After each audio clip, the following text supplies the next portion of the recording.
Hey everyone, I'm Heather and welcome back to my channel. So we are back today with Infinity Nikki. So in the last one, we found out what was really happening, what really happened to Miss Julie, and we are now looking for the bad guys. We seem to have found at least one person, but I think there's more. So let's go ahead and get started.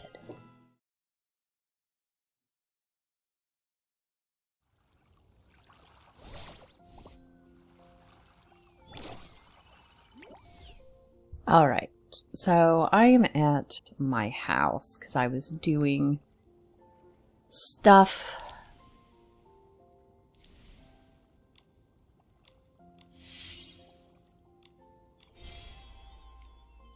But I will do that later because it's somewhat tedious to just like kind of run through just to try to get this stuff. So...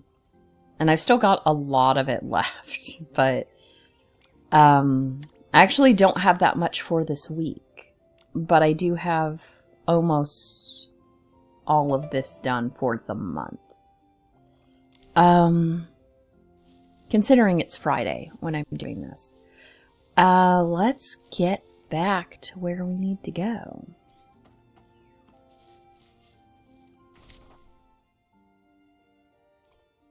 And we are going to the abandoned district. Does it tell me where to go? Probably at the Ripple Estate. I think that's probably where we were.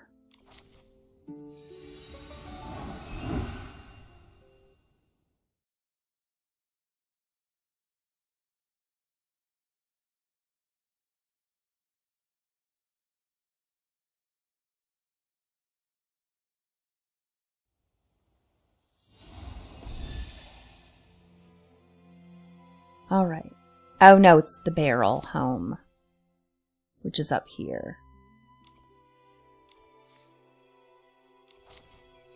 I think that was the wrong one. I think that is the wrong one. I think I need to go up higher.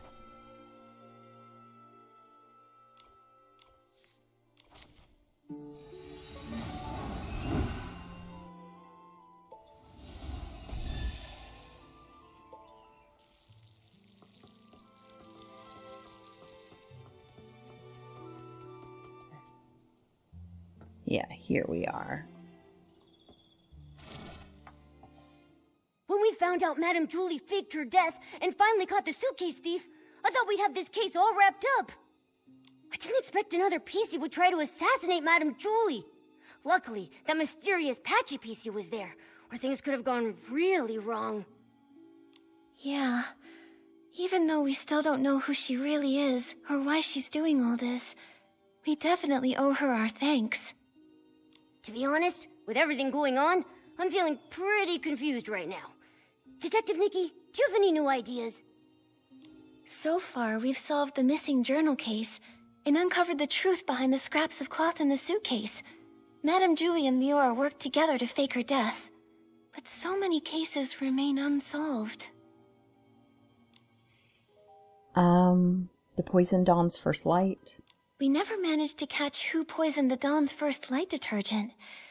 But now the evidence might be pointing to Colleen being the culprit. She's the owner of the detergent bar, right? Hasn't she been researching the detergent industry at the Ripple Estate? She probably figured out the secret formula for Super Duper Palmed a while ago with all that digging. And since she knows more about detergents than most PCs, this poisoning method wouldn't be hard for her. And there's more. We tracked the suitcase and ended up at Colleen, but she didn't actually steal the suitcase. The real thief is probably an accomplice of hers who's still hiding in the shadows. Look at her, with that top hat and bow tie. I thought she was just a cold but decent PC. Turns out she's a major troublemaker. Luckily, with Gordon's reagent and help from Leora and Raggy, we managed to trap her. Otherwise, she would have run off with the suitcase into the abandoned district. Why is she so desperate to move the fabric inside? What's her goal? And there's more. If it weren't for Madame Julie and Leora stepping in, we would have never known that all of this connects back to the Thread Star from hundreds of years ago. Using PCs to... It's too cruel. I can barely say it out loud. Such a heartless company. Even though the Kingdom Guard's Operation Starstrike was a huge success, Thread Star somehow rose again. Not only cruel, but also cunning. They're preparing the Golden Vision. Maybe it's connected to Madame Julie's assassination. At least we caught Colleen, found out she's part of Thread Star's remnants, and know she definitely has an accomplice. They're the ones who attacked Madame Julie. She needed help to pull off the suitcase theft. Her alibi back then was just a trick. We underestimated her. Ugh, one PC did the poisoning, the other one stole the suitcase, and they worked together so smoothly. They almost fooled us. Detective Nikki, who do you think stole the suitcase? Based on our findings, Tommy was held up by Colleen, and Benny was unconscious. Neither had time to steal it. Leora is Madame Julie's friend. She wouldn't steal it. And Mr. Leon had hallucinations near the scene and had multiple eyewitnesses confirm his innocence. So no suspects there either. But Colleen didn't have any time either. That only leaves the Patchy PC, right? But she was the one who saved Madame Julie. I'm a bit confused now. We must have missed some key information. It seems like the Patchy PC's identity and motive might be the key to all this. Let's hope the truth comes out when she finally wakes up.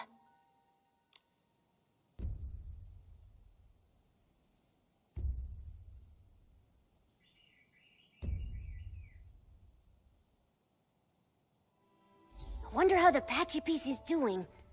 Nikki, let's head to Prosperville to check on her and Madame Julie. Okay. Let's go up here.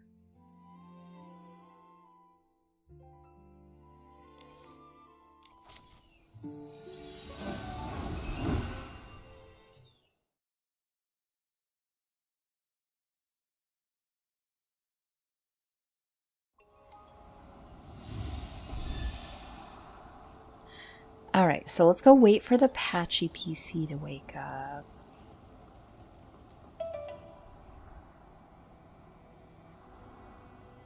So that was you? I just told the guards what's happening. Thread Star's gaining momentum, but I was careless. Leora, and that Patchy PC lady, what are you trying to say? Hello, Kingdom Guards. I'm Scarlet the Seeker, former Kingdom Guard reporting in. Miss Scarlet was a member of the Kingdom Guards. She's the one who uncovered Threadstar's plot, leading to Operation Starstrike. Also, she's Leah's mother. What? What are you talking about? Let me explain. I discovered Threadstar's conspiracy all because of Leah. Leah was my daughter, a lovely girl. Unfortunately, she was sick and left me too soon. I always kept her little clothes by my bed, pretending she never left. I missed her dearly. Then one day, her clothes disappeared. A tiny PC appeared in their place. She turned to me and called me Mama. I thought this PC was a blessing from the gods, so I called her Leah. I cared for her fabric, we played, and I sang Leah's favorite song. Small flower, braids in rows, the dreaming child with secrets glows. Ah, happy days. I always slept with a smile on my face. Until she vanished too. Gone without a trace, like she never existed. I looked everywhere, but never found her. So I started investigating all the cases of missing PCs, hoping to find a clue. That's when I noticed Threadstar. The Kingdom Guards took it seriously, and Operation Star Strike succeeded. Threadstar was seemingly gone, but I still wasn't able to find my dear Leah. No matter where I looked, I never saw her again. Later, I left the guards and died alone, still searching for my baby girl. I was then reborn as a PC. This broken pocket watch stopped exactly at the time Leah left. I wear it always. I swore on it. Whether whole or broken, whether it takes a day or 100 years, I will find my Leah. After a while, I began sewing pieces of the victim PCs onto myself, piecing together their memories to find the truth. I've followed those memories ever since. Threadstar kidnapped Leah and turned her into... That's why you were so emotional seeing Leora. You were sensing Leah. Yes, those memories confused my mind, but I will never forget Leah's presence. Leah, my little Leah. I miss you so much. Wind blows soft on the ridge, sending our sorrows off the bridge. Leah knows your voice. I know.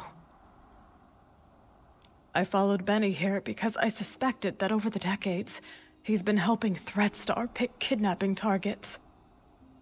Wait, so you think Benny is a member of Threadstar? That's why you attacked him? Attack? I did chase him, but I didn't succeed. How come... What a liar. Benny wasn't at the fermentation zone his first day at the estate. I found him there, but that was early on the second morning. Wait, that's the day after the first poisoning case.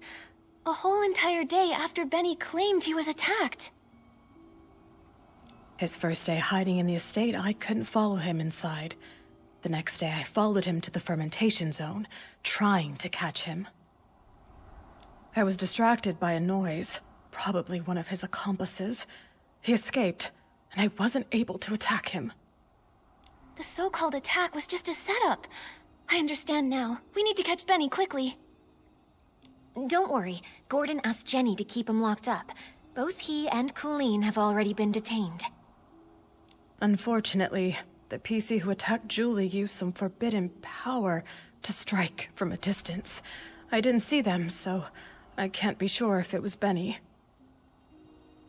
That's okay. You get some rest. I'll take it from here. I'm heading back to Ripple Estate to have a talk with them. Okay, Scarlet's testimony. The wind is picking up. Momo, be careful. Don't blow away. It's just a light breeze. I'm not worried at all. So we are headed all the way down. Well, I guess let's go to the top one. That way we can hop down if we need to.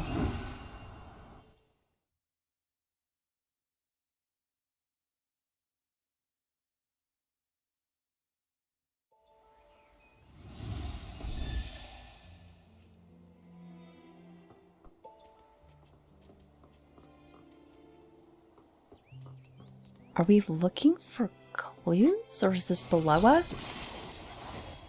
It might be below us.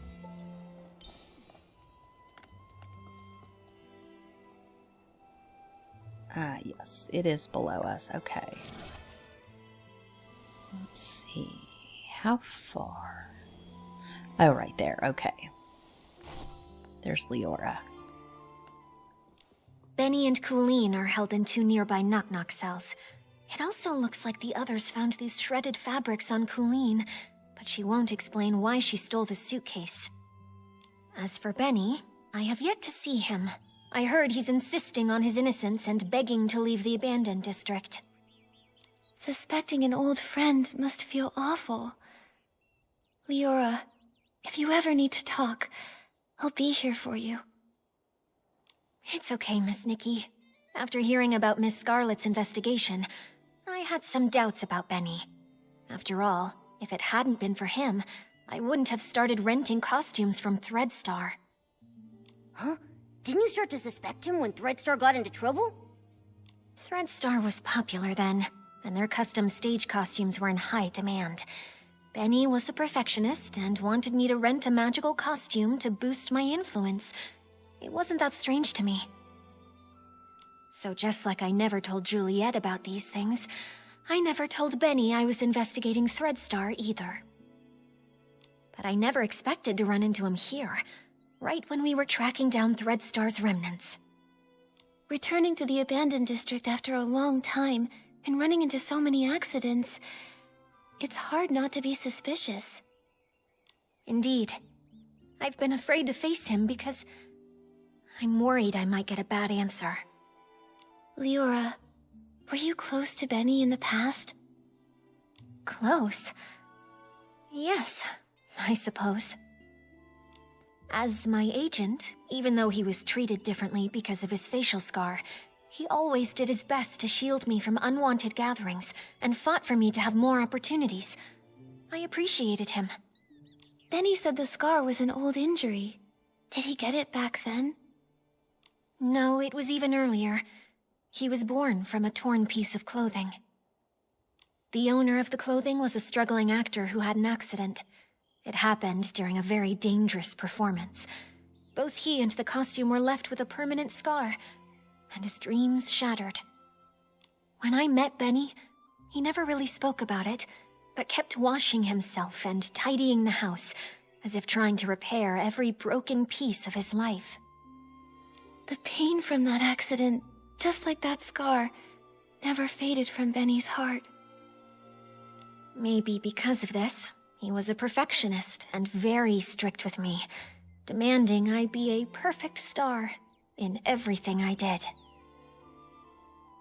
But he also cared for me a lot, like an older brother, ironing out every crease in my costume and making sure to tidy up my messy dressing table.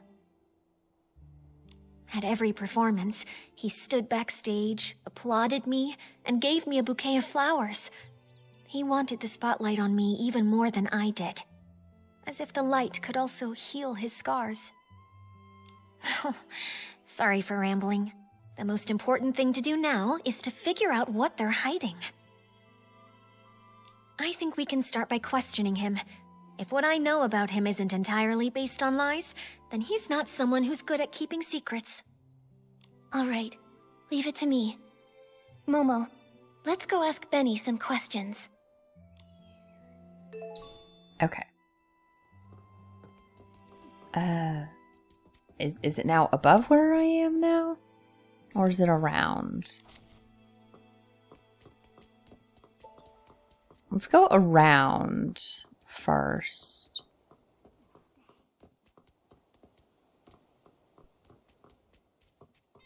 I don't think... Is it in here? No. Okay, let me pop back up to this, because it's apparently somewhere else. On a different level. It's easier just to start at the top and try again. Okay. So we'll go... Oh! Nope. Okay. Alright, not this level. I missed it entirely.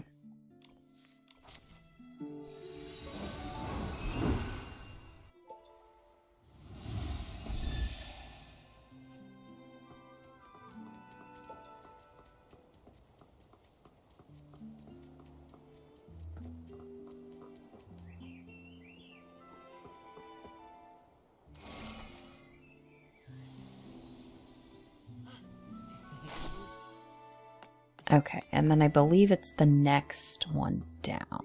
Right down here. Yes. You again? Detectives. Is it my turn to be treated like a suspect now?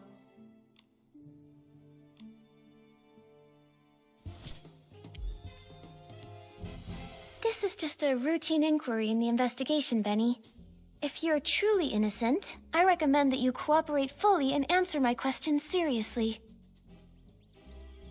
Where were you when we were chasing Colleen in the Ripple wine cellar? Were you her accomplice in stealing the suitcase? If you have nothing to hide, why were you in such a hurry to pack and escape? I had no idea you were chasing Colleen. How would I even know where I was at the time? As for stealing the suitcase, wasn't that after I was knocked out? I was hit by that jittery, patchy PC as soon as I arrived. How could I have had time to steal anything?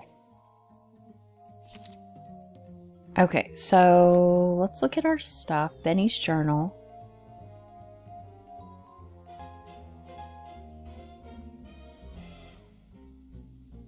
Evidence from the scene. Scissors.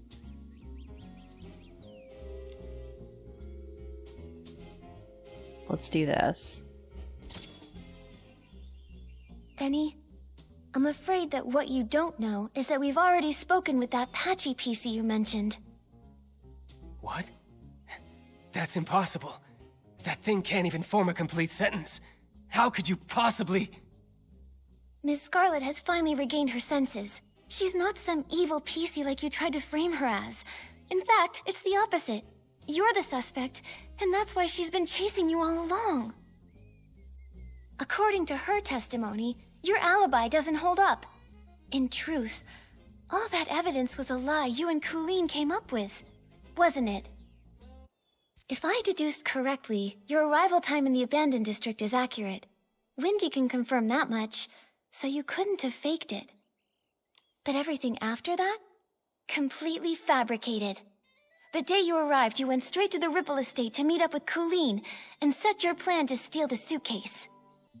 Colleen poisoned the detergent, and you stole the suitcase. She poisoned herself so she wouldn't be a suspect for the suitcase theft. Exactly. After stealing it, you left the estate and met with Colleen in the fermentation zone. She always said she had a habit of doing her research at night. But once you left the estate grounds, Ms. Scarlet spotted you again. Thanks to Colleen's help, you managed to escape. After that, the two of you chose to stage a fake attack scene to frame Ms. Scarlet. That way, everyone at the estate would be on guard against her. She couldn't keep following you in the estate, and you had your unconscious all day alibi. Now I get it. Even though Colleen and Pommy found you together the day before, the only one who claimed to have seen you unconscious there was Colleen herself. In reality, you never went to the fermentation zone that first day. Colleen brought Pommy to find you on purpose, making her testimony seem credible. That's quite a clever conclusion. But sorry, I'm just a failed talent scout. I don't get all the twists of this case, and I'm not interested in your detective games. I have no idea why that lunatic PC suddenly started spouting all this. The only thing I know is that she kept chasing and attacking me, and caused me a lot of trouble. If you insist on believing that maniac and refuse to believe me, well then, I've got nothing more to say. Suit yourselves. What do we do, Nikki? He still won't confess. If he keeps insisting Miss Scarlet is lying, we can't really prove otherwise. I would rather believe Ms. Scarlet's testimony, but with both sides telling a different story, we can't use this as evidence to convince Benny. Let's talk to Colleen again. If we can prove she gave Benny false testimony, we can completely shatter their lies. Okay, so I guess we're finding Colleen, who is right here. So now you've sent a human and this little yellow furball. I'm not in the mood to talk.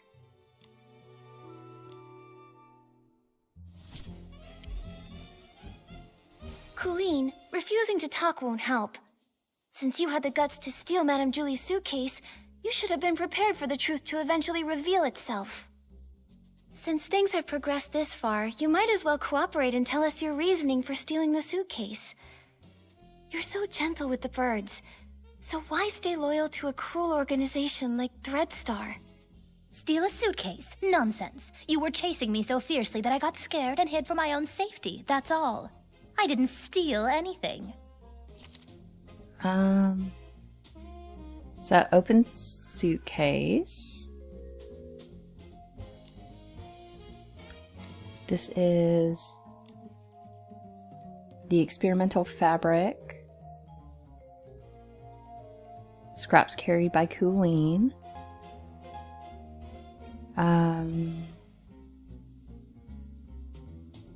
Ledger. Let's do the scraps carried by Colleen. Those scraps were found in your possession. Still going to deny it? Just some cloth scraps. I use them to test detergents. What? Is there a rule against bringing your own scraps to Ripple Estate? If they were really just scraps for testing detergent, why did you keep carrying them while running away? Even when you were cornered, you still wouldn't let them go. I'm a professional detergent bar owner. I have my reasons. Okay. I'm gonna do Julie's scraps. I think that would be it. Probably not that. I'm gonna do this. I hate repeating. I'm a Okay, so I professional guess it's detergent not bar owner. that. I have my reasons. I guess it doesn't have to be. Besides, you suddenly chased me. I didn't have time to think about what I was carrying. Okay. Now maybe this? I hate repeating my... Okay, Besides, so it's not you that. suddenly chased me. I didn't have time to think about what I was carrying.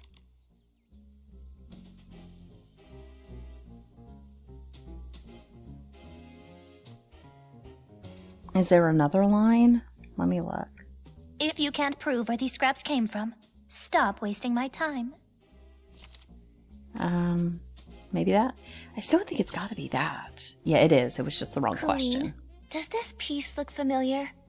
We found it near Madame Julie's suitcase at Golden Fields, the one you didn't manage to take. If we compare this piece with the scraps we found on you, it will prove they're the same fabric. Or do you need to see a lab report before you'll admit it? I actually left a piece behind.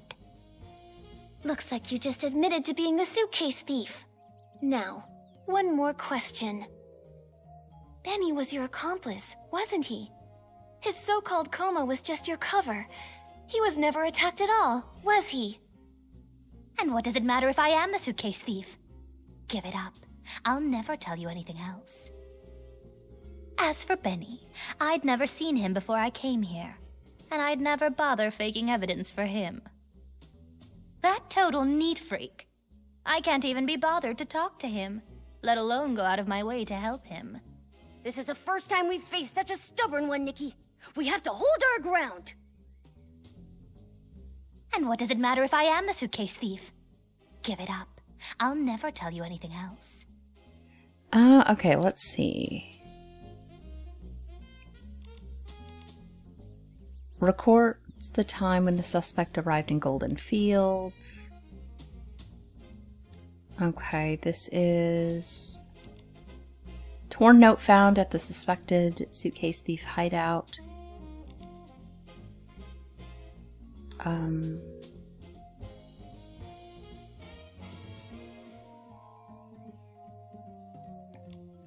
A testimony recording Scarlett's account. What's this? Evidence found at the scene.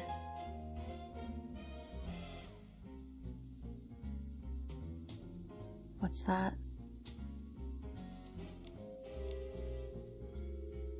As for Benny, I'd never seen him before I came here, and I'd never bother faking that total neat freak. I can't even be bothered to talk to him, let alone go out of my way to help him. I don't know.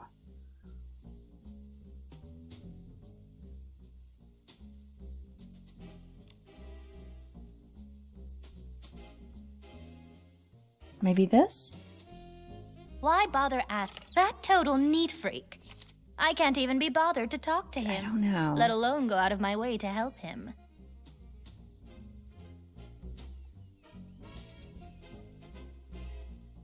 Maybe this? Why bother No. asking that total neat freak? As for Benny, I'd never seen him before I came here, and I'd never bother faking evidence for him. Maybe this? Why bother Okay, so I did not do... Do I have to do the whole thing again? Oh, do I have to start all over? So, now you've sent a human and... Okay, start questioning. We have to start over. Colleen, refusing to talk won't help. Since things have progressed this far, you might as well cooperate and tell us your... Steal a suitcase? Nonsense. You were chasing me so fiercely that I got scared and hid for my own safety, that's all. Little birds, Threadstar. I don't know a thing about them. I've heard the name Julie, though. Some kind of sovereign of sexy. She delayed her trip. What does that have to do with me? Okay, Little birds, so Threadstar. it's on the first one. Steal a suitcase? Nonsense. You were chasing me so fiercely that I got scared and hid for my own safety, that's all. I didn't... Those scraps were found in... Just some... If they were really just scraps for testing detergent... I'm a professional detergent bar owner. Besides, you suddenly chased me. I didn't have time to think about what I was carrying. If you can't prove where these scraps came from, stop wasting my time. Okay, so is that one? Colleen, does this piece look familiar? If we compare this piece with the scraps we found on you, it will prove they're the same Looks like Okay, you let's just just skip through Benny this. was your accomplice, was... And what does it matter if I am the suitcase thief? Give it up. I'll never tell you anything else. As for Benny, I'd never seen him before I came here, and I'd never bother faking evidence for him. Okay, well, so that's that. Golden Vision. Testimony. Benny's journal page. Is that it? Benny's notes say he often visits the Nightshade Lounge, the very one you own, Colleen. He even pays monthly tabs. A hands-on bar owner that goes as far as to personally test detergents, and even carries around test fabric scraps just in case. And yet you claim to never have met someone who's obviously a regular customer of theirs. What a liar. That fool. Of all the things, how could he drop this page? Stupid. Utterly stupid. It's over, Colleen. No denying it now. You and Benny were a team, poisoning the Dawn's First Light detergent just to steal that suitcase. Why? What is this Golden Vision? Why kidnap so many PCs? Why target Madame Julie? Don't you think enough PCs died already? Colleen, it's not too late. Tell us the truth, and we can stop more PCs from being lost. Fine, I do know Benny. But just like you said, it's nothing more than a bar owner and a regular. I'd never risk faking evidence for a customer. And even if he came fairly often, I never liked that man. What a pretentious fool. What do we do, Nikki? This is the most stubborn PC I've ever seen. She's still not telling us anything. If she refuses to talk, we have no way to keep investigating. Momo, we need to find a flaw in her collaboration with Benny. Maybe we can start from here.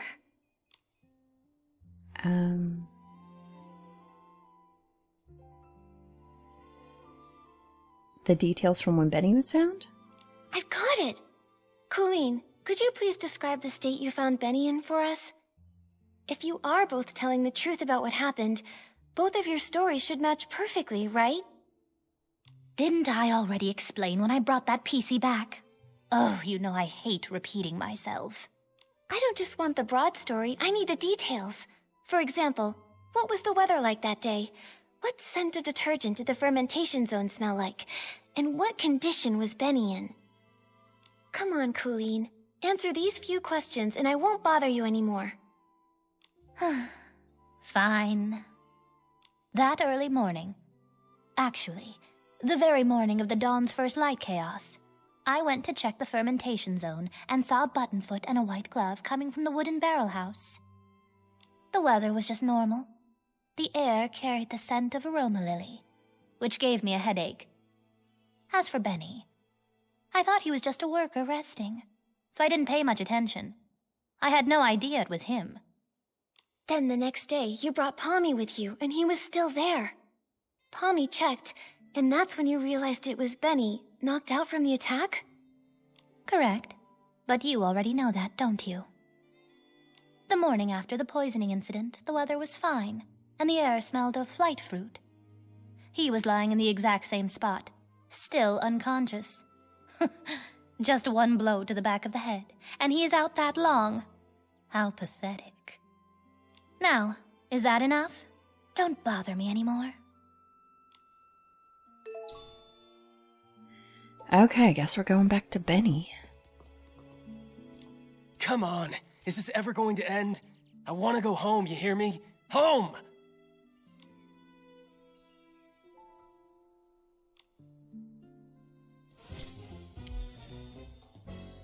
Benny, we have one final question. If you can answer it honestly, then maybe you can go home sooner. Please describe your experience of being attacked and knocked out, and when Colleen and Pommy found you. What was the weather like that day? What scent of detergent did the fermentation zone smell like? What condition were you in? Oh, questions. Why so many questions? I already told you. I arrived that very morning when the Dawn's First Light incident happened. It was still dark when I reached the estate. I got lost for a while before I found the fermentation zone, and then ran into that sneaky PC. We need Cooleen's evidence. Enough already! You trap me here, ask all these questions, show me all of this nonsense. What more do you want from me? Okay, so I guess it's not that. It was still dark when I reached the estate.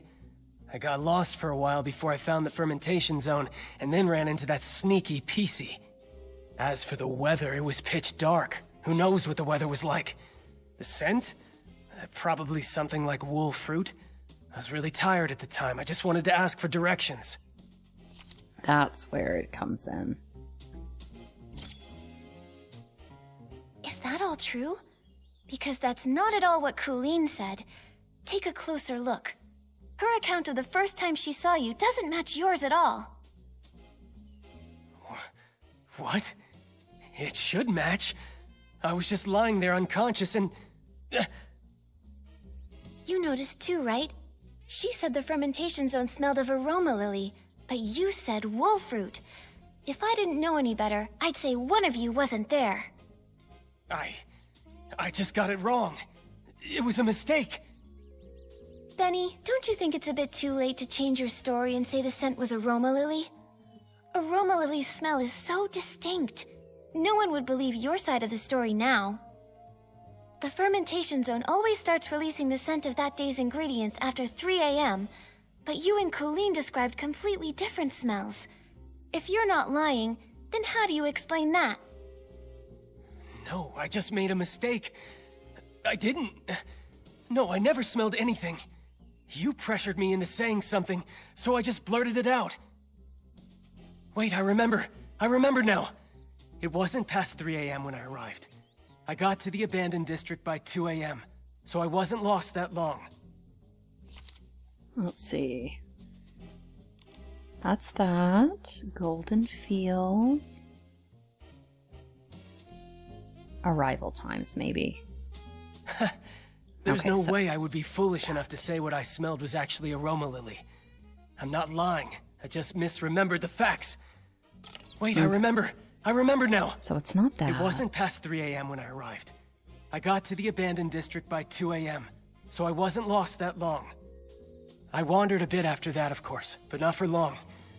Then I saw that crazy PC's pocket watch. It read 2:30. Oh, okay.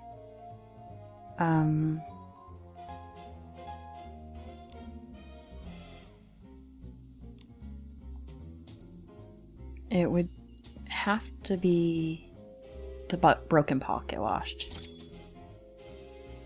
You made a huge mistake, Benny. You keep trying to frame Ms. Scarlet, but you don't know her story, or the spirit and the sheer willpower behind her pursuit. That pocket watch was broken from the start. It's forever stuck at 11:18, the time Miss Scarlet lost her daughter. Broken? Always broken? Lost her daughter? No, I don't understand. Her daughter was murdered by Threadstar. You couldn't have seen 2:30 on that watch. So you're lying. Benny, I suggest you confess. It's over, Benny. Time to admit you lied. We already know your background. You're both Threadstar's villains, sent to the abandoned district to carry out the Golden Vision, right? This is your last chance to redeem yourself. Tell us why you stole the suitcase, and why you tried to kill Madame Julie. And stop working for Threadstar. Come clean and we'll go easy on you. If you're honest, you'll get a lighter sentence. No. Prison? Impossible. I have no idea what you're talking about. What Threadstar? What about killing Julie?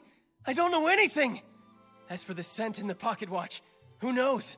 Maybe I just misread it. You? You're just the type who won't cry until death's staring you right in the face. What evidence do you have that proves I work for Threadstar? Show me. How can you verify that I helped Colleen steal the suitcase? You caught her, right? You should find the suitcase and the cloth on her.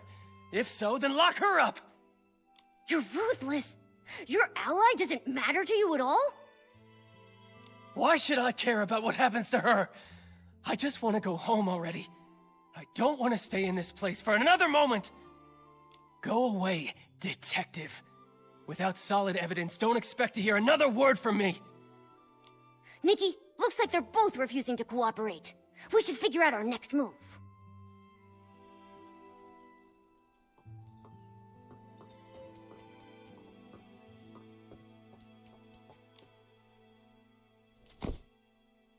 Phew.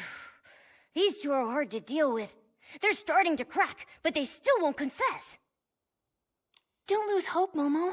At least we know they're partners now. Benny's so-called attack probably aligns with my theory. It's just a story they made up. Threadstar must have sent a few members to the abandoned district to carry out the Golden Vision. But what exactly is the Golden Vision? And why would they want to hurt Madame Julie so badly? What should we do now, Detective Nikki? Their lips are totally zipped. Not even a hint. How are we supposed to piece the story together when we have no clues at all? Hold on. Like I've said before, no matter how perfect a crime seems, if you look closely enough, cracks will always show. Bad seeds only grow bad fruit. I doubt that we're going to get any more information from Colleen. She would rather confess to stealing the suitcase and accept being punished than tell us what really happened. Colleen is a pretty tough cookie, you know that? I mean, even if I pulled out my razor-sharp claws, I don't think she would be fazed in the slightest. She's just that tough. But there might still be a chance with Benny.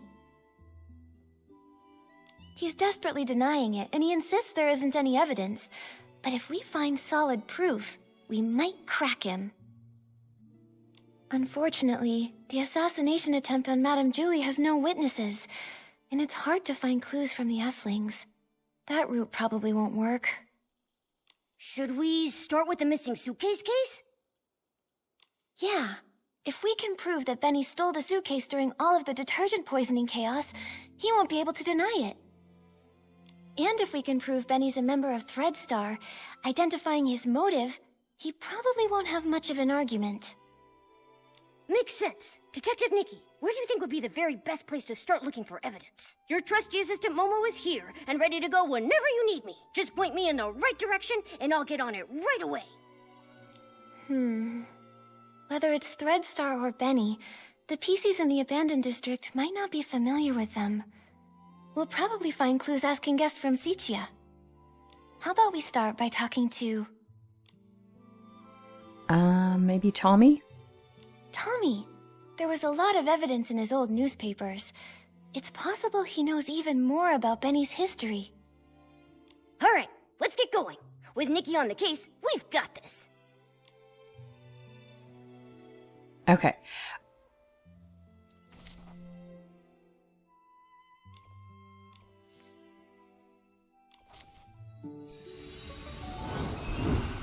This is actually a really long story.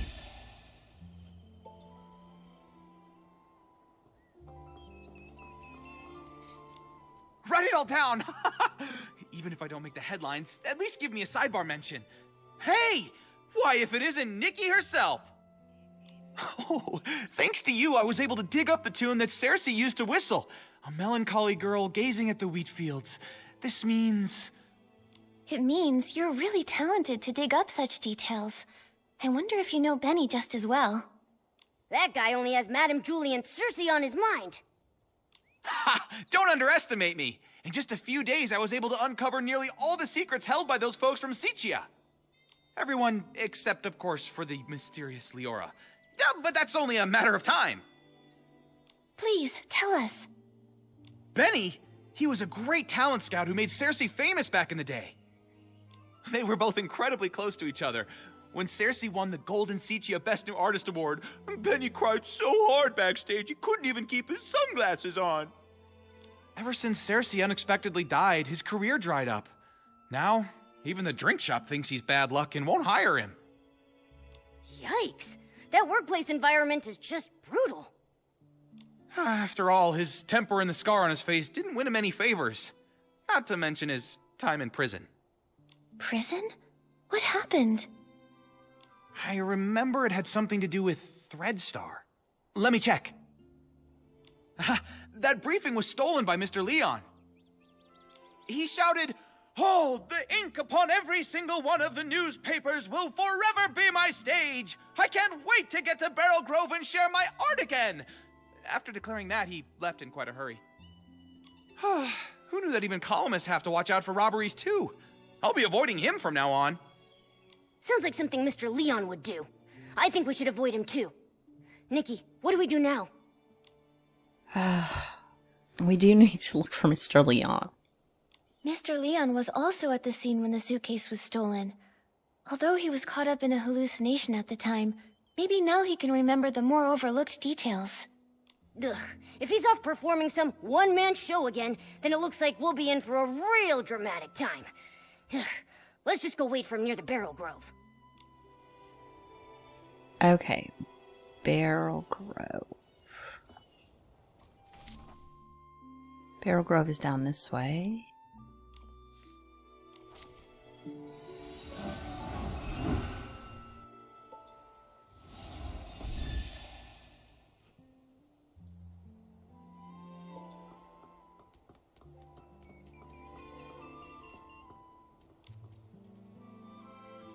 Oh, this world is even sadder than the drapes at the Backwater Theater. Mr. Leon, sorry to bother you. Did you see Benny before or after the poisoning that day? Benny? No, I didn't see him. Why? Do you think he was the one who stole the suitcase? He doesn't honestly think that a few scraps of cloth will cover that broken face of his and hide his shameful past, does he? You seem to know Benny's past well. Of course! It all starts with my own glorious yet lonely past.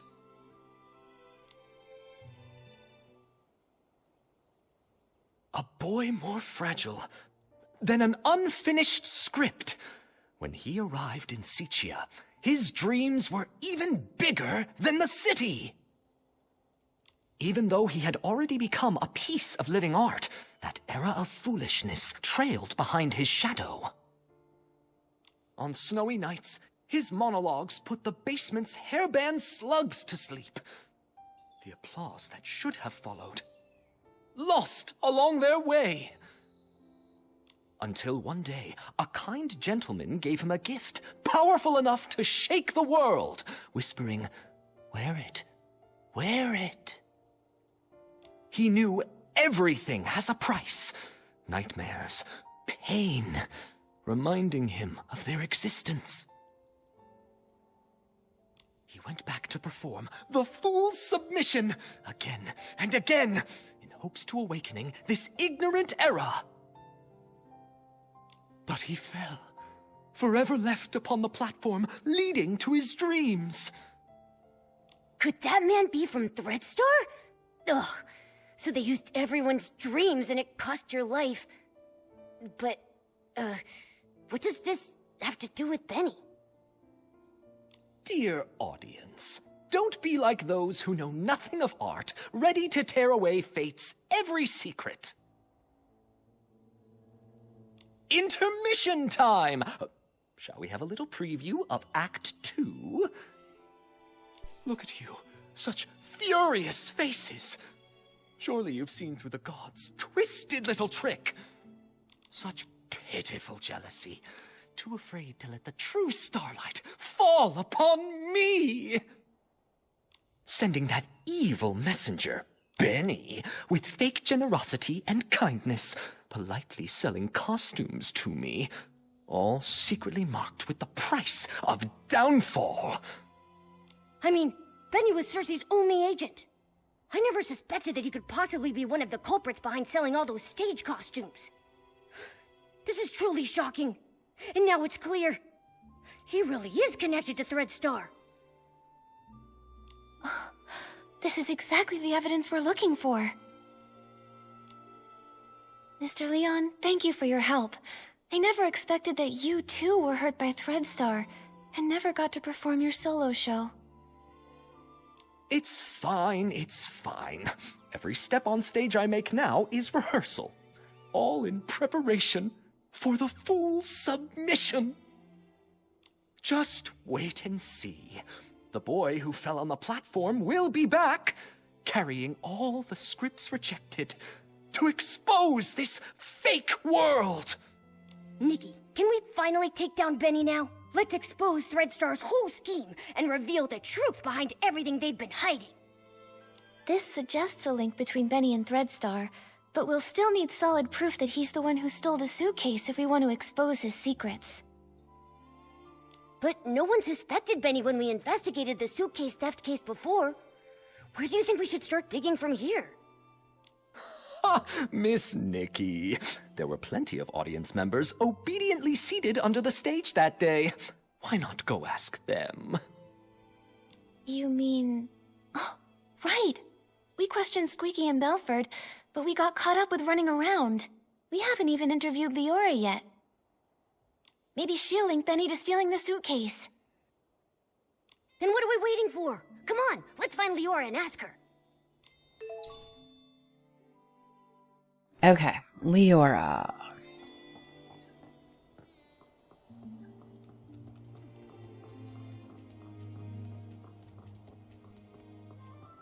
And that is all the way down here.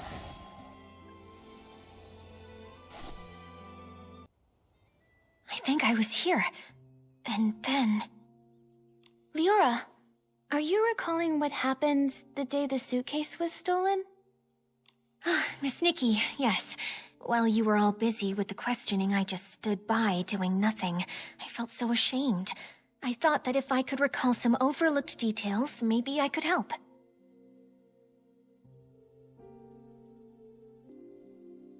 That's fine.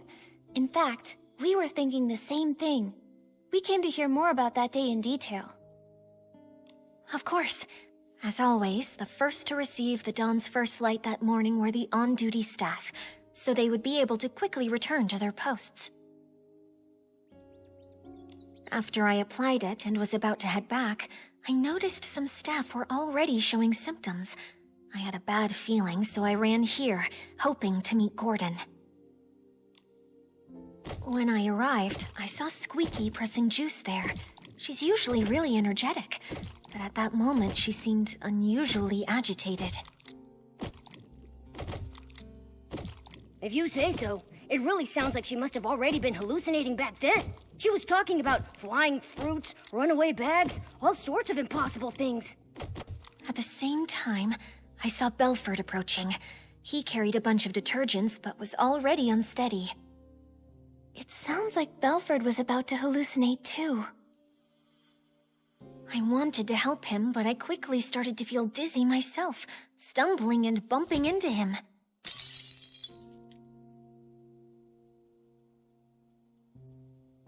Lots of detergent spilled. The smell was strong.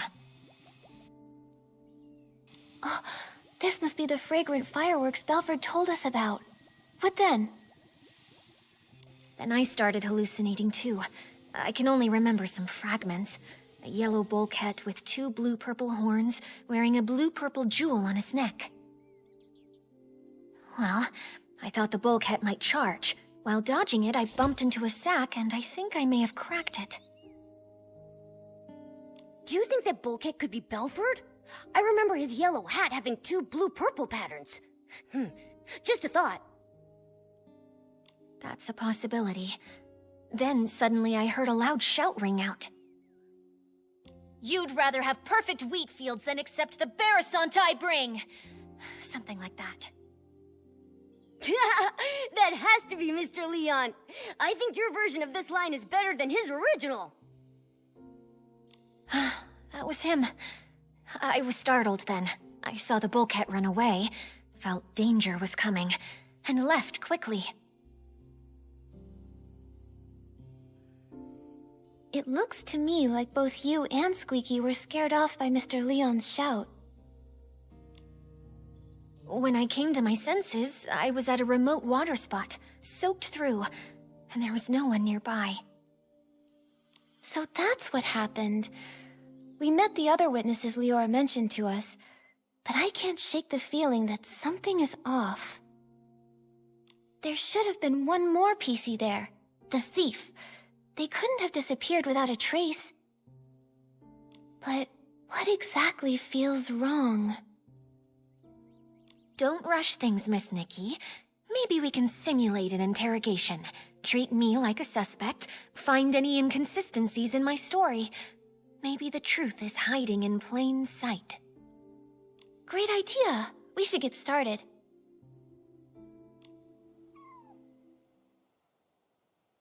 Okay, let's do this.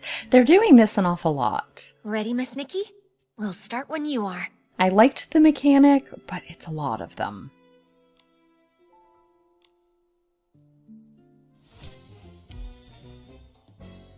Leora, could you please describe again what happened nearby that day? Especially the part where you saw Squeaky and Belford. Not a problem.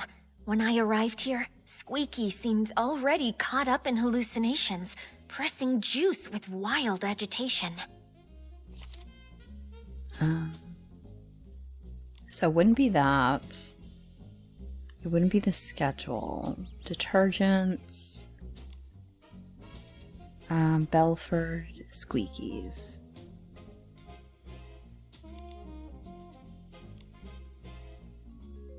It seems consistent with my description. Not a problem. When I arrived here, Belford was on the other side, transporting detergent but already unstable. I tried to help but felt dizzy and accidentally bumped into him, spilling the detergent. After that, I fully slipped into hallucinations and fought with an imaginary bulkhead. Well, I think that was a mistaken vision of Belford. Later, I was startled by Mr. Leon's passionate performance. With Belford pacing around nervously, we both left the place. Let's see.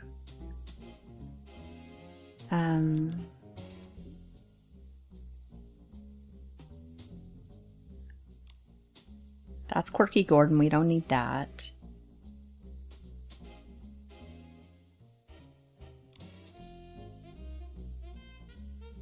Maybe this one?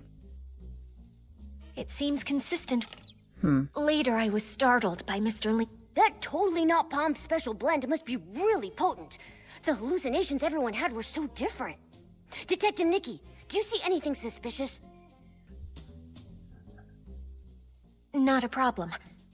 Belford was on the other side, transporting detergent but already unstable. Okay. I tried to help but felt dizzy and accidentally bumped into him, spilling the detergent. We'll try this one.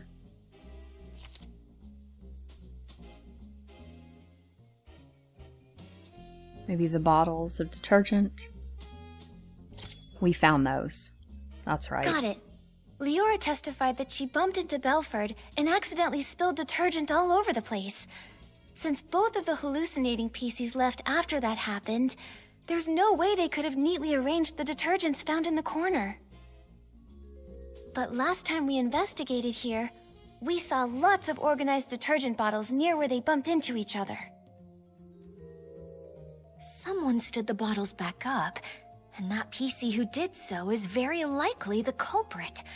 Miss Nikki, please let me examine these bottles.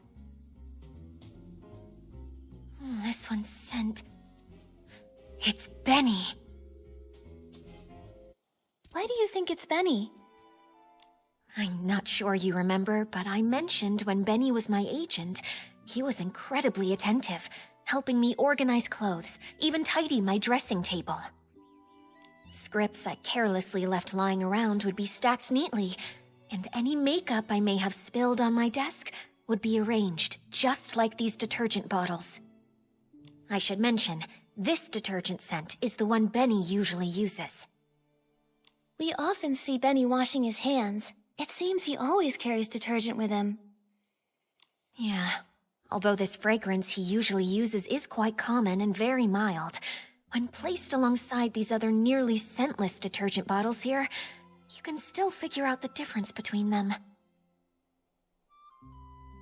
Moreover, only this bottle has been slightly used, and the bottle's cap has an extra seal ring inside of it. That's Benny's signature. If Benny stole the suitcase, after doing the dirty work of lockpicking, he'd want detergent to clean his hands. I now suspect that the big sack I accidentally bumped into, after being startled by Mr. Leon's performance while I was hallucinating, was actually Benny. Benny was washing his hands while he was also startled by Mr. Leon, bumped into you, and dropped this detergent? Exactly.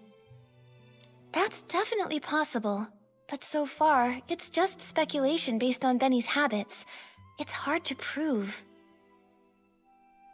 Exactly. And since this detergent is so common, Benny could easily blame another PC for leaving it behind. I think we'll need to dig a little deeper. This interrogation simulation has been really helpful to us, Leora. If you can keep assisting us while we clear things up, we would really appreciate it. It would be my pleasure. Are we doing it again? Ready, Miss Nikki? We'll start when you are.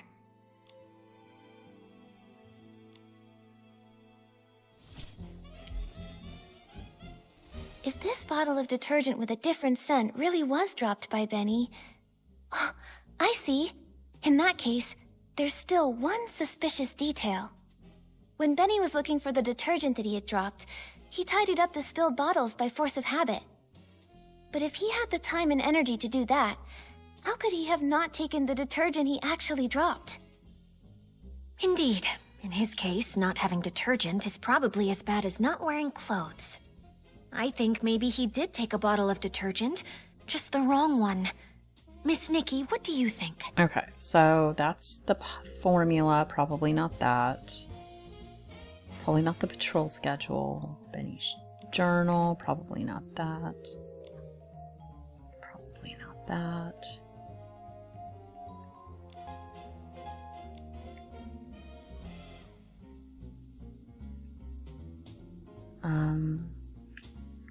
Well, he was the one that with the detergent, so let's try his. I remember Belford mentioned that the only detergent he's been transporting recently is the Super Duper Palmed detergent. It doesn't smell like anything, and matches the characteristics of these detergents. I see. Since the bottles all look alike, and the scent difference is minimal, it doesn't surprise me that he grabbed the wrong detergent in a hurry. Even if Benny did grab the Super Duper Palmed detergent by mistake, he probably realized it a long time ago. If he's already thrown away that bottle, we can't investigate further. Maybe we can find supporting evidence from other testimonies. Okay, well, the other testimony is...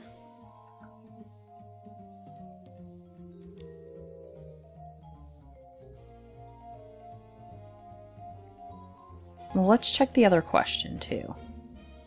Have other witnesses seen anyone with a distinctive appearance in their hallucinations? Like how I saw a sack with a big tear. The only hallucination, I think, was this one. The upside-down PC.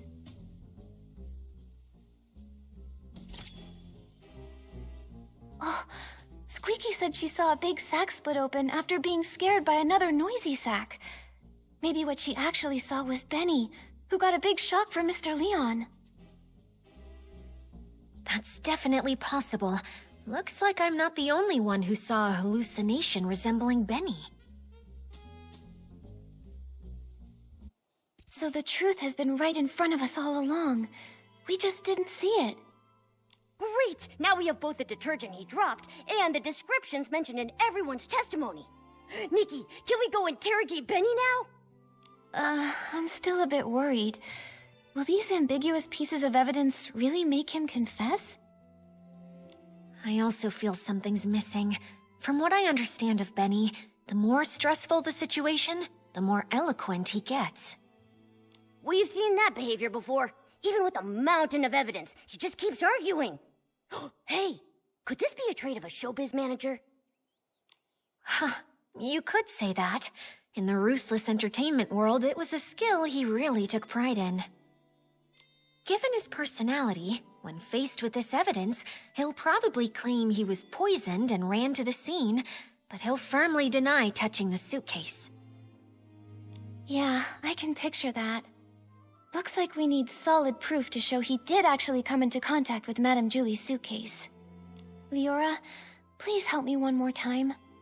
Just one last interrogation simulation. Ready, Miss Nikki? We'll start when you are.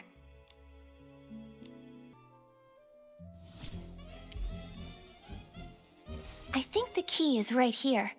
How can we prove that Benny made contact with Madame Julie's suitcase? To prove that, we need to find marks on the suitcase that only he could have left.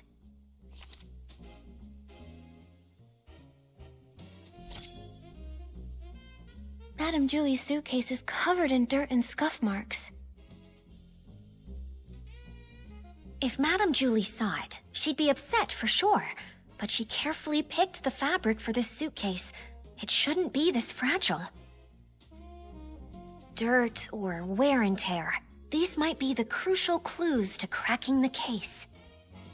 Benny definitely washed his hands with the super-duper pumped detergent he grabbed by mistake, but this detergent doesn't have any distinctive scent. Besides the scent, what kind of flaw could super-duper palmed possibly cause?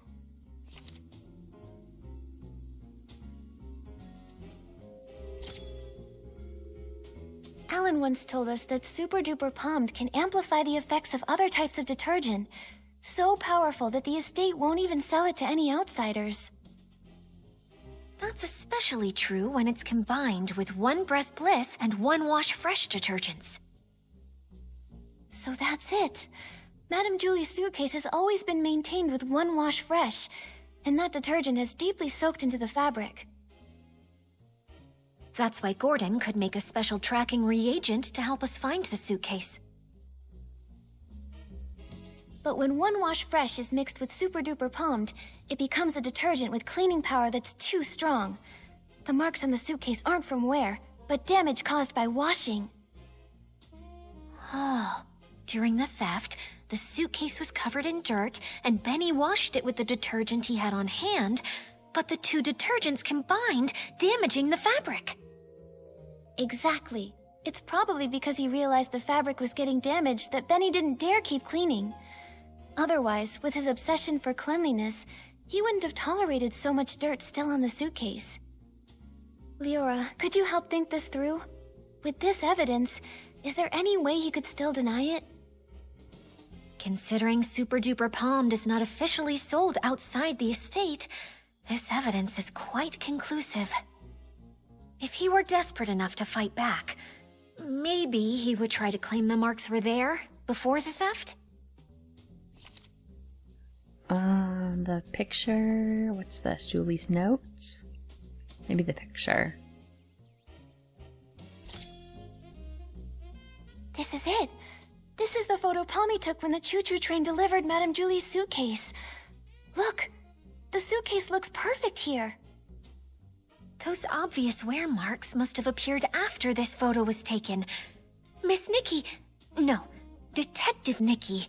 You did it.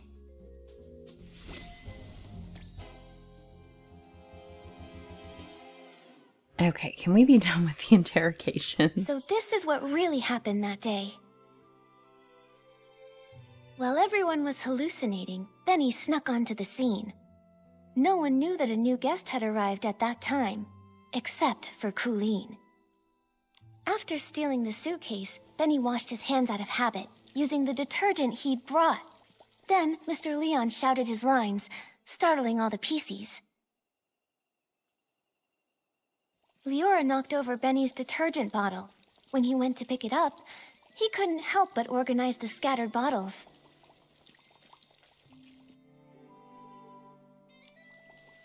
But he took the wrong detergent, the Super Duper Palmed, the one that Belford was responsible for transporting.